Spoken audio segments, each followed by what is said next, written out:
أعوذ بالله من الشيطان الرجيم. بسم اللہ الرحمن الرحیم. آج ہم صحیح مسلم کی حدیث نمبر 217 کو بیان کرنے جا رہے ہیں. دعا ہے کہ اللہ پاک ہماری اس کاوش کو اپنی پاک بارگاہ اقدس میں قبول و منظور عطا فرمائے. تو چلیے آج کی حدیث مبارکہ کا آغاز اللہ پاک کے نامی اس میں گرامی سے شروع کرتے ہیں. بسم اللہ الرحمن الرحیم.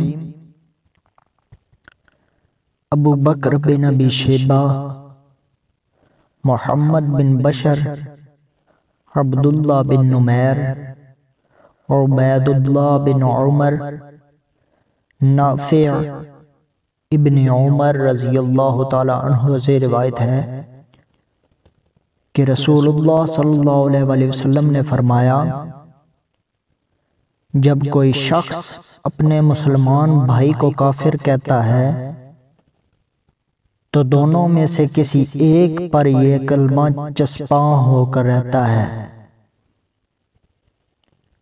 It is reported on the authority of Ibn Umar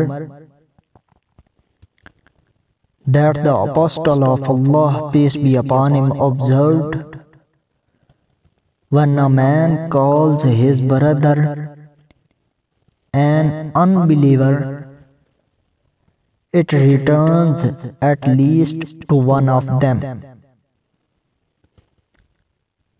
Yahya bin Yahya, Yahya bin Ayub, Qanibah bin Sa'id, Ali bin Hijr, Ismail bin Ja'far, Abdullah bin Dinar.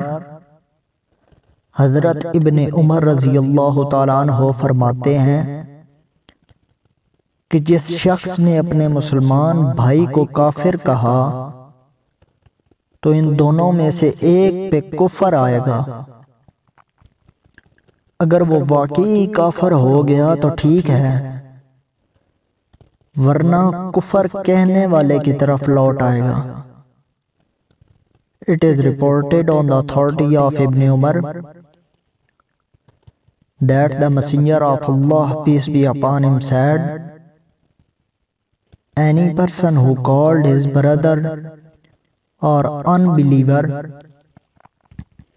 has in fact done an act by which this unbelief would return to one of them. If it were so, as he asserted, then the unbelief of man was confirmed by of it was not true. Then it returned to him, to the man who labeled it on his brother Muslim. Sadaqallahul Aliyyul Azim.